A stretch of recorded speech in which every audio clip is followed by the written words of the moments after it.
Hello, everyone. My name is Mehlika. This is my final presentation that I made for my art aesthetic or art appreciation class back when I was studying abroad in Miyazaki, Japan last year, 2025. The premise of the project was to take the Japanese art aesthetic principles and apply them to a piece of media, whether it be music, movies, Western, Japanese, or otherwise. Quite literally in my notes for this, I wrote down how can I make this about Porter Robinson. um, those of you who know me on a personal level or even just beyond a stranger on the internet know how much Porter means to me, and especially Nurture as an album. It is my favorite album of all time and truly just means the world to me. So I, of course, had to make this about Nurture. Yeah, we can kind of get into it. Um, yeah, so Porter's second studio album is titled Nurture, in case you didn't figure that out by now.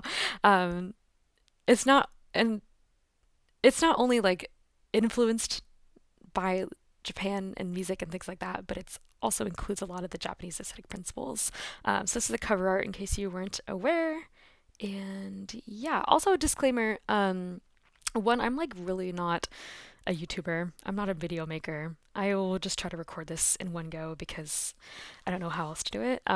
Also, disclaimer, there was supposed to be music that I would be playing during the presentation, and there's also video links from YouTube as well that, for copyright reasons, I will not be adding those pieces of media into this presentation because I don't want legality issues. And also, disclaimer, like, I don't own any of this. There are some photos that I've added into the presentation that are mine. Otherwise, everything else does not belong to me. So, full disclaimer, please, Porter and team, don't come after me. I promise I'm just a girl doing her best. Anyways, yeah, let's jump into it. So, the different principles that we learned about in our class include mono no aware, wabi sabi, ma yugen, shibui, and bonus ones I included myself are fukinsei, shizen, and zatsuzoku. I will give you like just a quick rundown of these real quick. So, mono no aware is the awareness of the impermanence of things, evoking a gentle sadness, an expression that captures fleeting moments and the beauty of ephemerality. Wabi sabi is the beauty found in imperfection, transience, simplicity, with an emphasis on natural materials, asymmetry, and the passage of time. Ma is the space or interval between objects, which carries as much meaning as the objects themselves, with focus on balance, rhythm, and negative space. Yugen is the profound, mysterious beauty that hints at deeper, hidden truths. Its use of suggestion and subtlety and ambiguity. And where are we? Shibui is a subtle elegance, beauty that is understated and refined.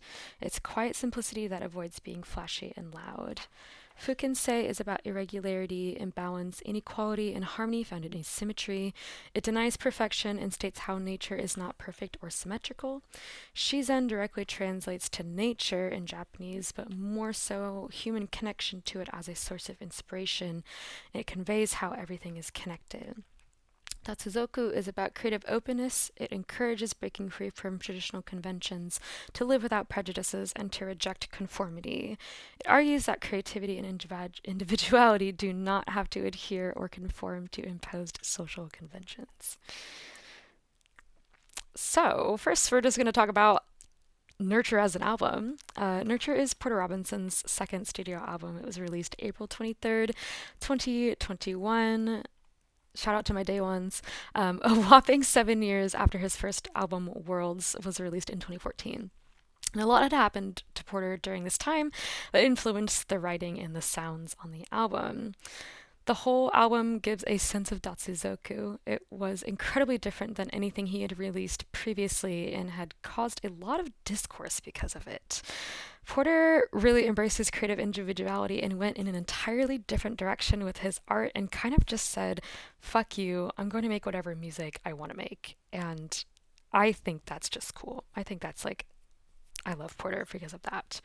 The This next slide is the nurture announcement video. Again, I will not be playing the video for copyright reasons, but I will put the link below. The video was released on January 29th of 2020, as well as the first single from the album, which was Get Your Wish. Yeah, it's gonna try to play the album. We're not gonna do that. So just in the video alone, you can find themes of Fukinsei, the asymmetry of the art, Datsuzoku, creative openness, Shizen, nature as a source of inspiration, and Wabi Sabi, use of natural materials and asymmetry. Okay. Yay. So there's a lot of influence from Japan in Nurture. As those of you who might know, there's a full song in Japanese and the bonus as a bonus track on the Japanese edition of the album. Um, and as previously mentioned, Porter went through a lot during those 7 years, including meeting his now wife Rika, who is Japanese, and going to Japan for the first time. He has always been influenced by Japanese media, as you can kind of see in some of his past work. Flickr, I think, is a really good example, if you're familiar with that. If not, please go listen to the song and watch the music video. It is so good. Um, but it's also just really apparent in Nurture how strong these influences are, including from Takagi Masakatsu, Joe Hisaishi, who is does a lot of the music for Studio Ghibli films, and the Shibuya K genre of pop music, which, if anybody wants links to these articles, I have them linked. So I can also put those in my links below in the comments. Um, Cool. So we're going to talk a little bit more about like the imagery of the album, and not only just the album, but the live show as well. As you could see previously from the album cover and the announcement video, the general theme of Nurture is also nature, or Shizen. I will show some of the album promo art and stills from a couple music videos, as well as photos from the live tour. This photo here is from the tour. I took this personally. It was at the Red Rocks Nurture Live show. I think it was 2022. I don't remember which night it was, but I went to both.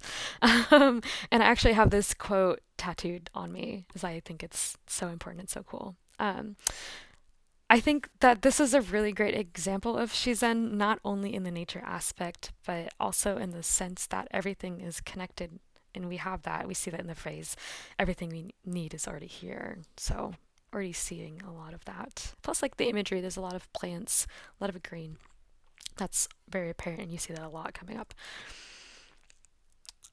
So, here are some more imagery things. Again, I don't own any of this. Please, Porter, don't come after me. The top left is the single cover art for the song Something Comforting, which is my favorite song. Shout out Twitter user Something Comforting. The bottom left is a shot from the music video of Something Comforting.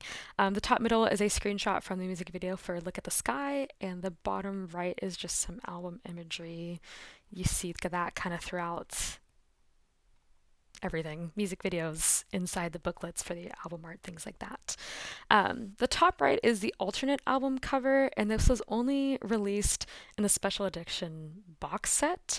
The photo, as well as the original album art, give a sense of shibui, a quiet simplicity that avoids being flashy or loud. Most of the other art and imagery from this album is very simplistic, with heavy natural themes and asymmetry, wabi-sabi, as well as fukinsei, irregularity and harmony found in asymmetry. And here are some visuals from the live show. You can see the use of natural themes, as well as the simplicity in the wording of how he puts the lyrics on the screen. The photo on the left was actually taken at, I believe, the Seattle show by my friend Serena. She's a photographer. Shout out Serena, love you. The two on the right were photos that I took myself, also from the Red Rocks Nurture Live show. It's pretty cool. Here we're gonna get into more of like the music and the lyricism, and how I found the art principles in that as well, and how they are relative. So first up, we're going to start with Look at the Sky. This is the album artwork for the single as it was released, and here's some lyrics I included as well. Look at the Sky is the first lyrical song on the album after Life Like, so making it the second track on Nurture. And Porter sings about the passage of time and how it changes you as a person. He writes about his own struggles with mental health, how things used to be so much easier and freeing as a child, but how as he grew older, things became much heavier. This song is a celebration of the ability to keep going, of staying alive another year despite the odds, and to me, it is an intense example of the principle of mono no aware. Next, we have two songs. We have Wind Tempos and Do Re Mi Fa Sol La Ti Do. Um, they have like a more transitory feel for songs on the album. Um, they maybe feel like they have a sense of negative space because they're more instrumental than lyrical, but to me, they still hold as much weight on the album as the other songs do. And because of this, they provide a sense of ma to the album, providing balance and a focus on rhythm as well. I personally love wind tempos so much. I my favorite thing is to listen to wind tempos while I'm outside on a walk and like on a sunny day and like the wind is going through the like trees and the leaves. I just think that like when I think of wind tempos, like that is what I think of as like the physical tempo of the wind going through trees. I think that is so cool. And then Do Re Mi Fa Sol La Ti Do is just a super fun song. And again, very transitory, but like a lot of people like these are their favorite songs, and like I totally understand why. Like beautiful, beautiful, beautiful music. Next, we have Sweet Time. This is another one of my personal favorites from the album. Sweet Time brings a sense of mono no aware, but also hints at Yugen. Porter wrote this song about his wife, Rika. The lyrics express not only the impermanence of life itself, how we all eventually grow older and die, but also how only knowing each other in one life simply isn't enough for him. And I feel that on such a deep level.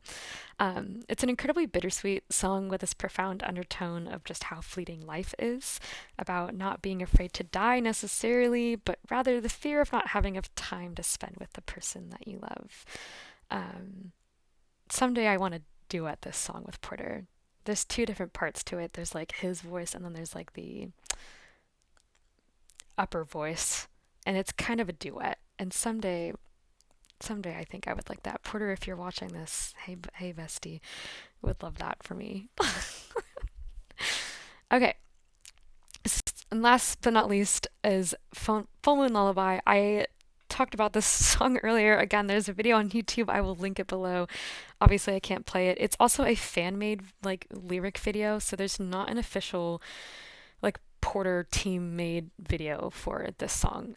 But I did really like this one fan made video. It's beautiful. It has lyrics, I think, in English, Japanese, and Spanish, I believe, is a translation. It's really well done. The artwork is so cute. Um, but again, Full Moon Lullaby was a bonus track on the Japanese version of Nurture, and it is so good. Um, yeah, again, the imagery. I also just think about the fact that like this song is in Japanese. Like, how better to connect this to Japanese culture and influence and the art principles than to actually have it be in Japanese. So, anyways, beautiful, beautiful little song. Please give it a listen if you're not familiar with it. And that's it.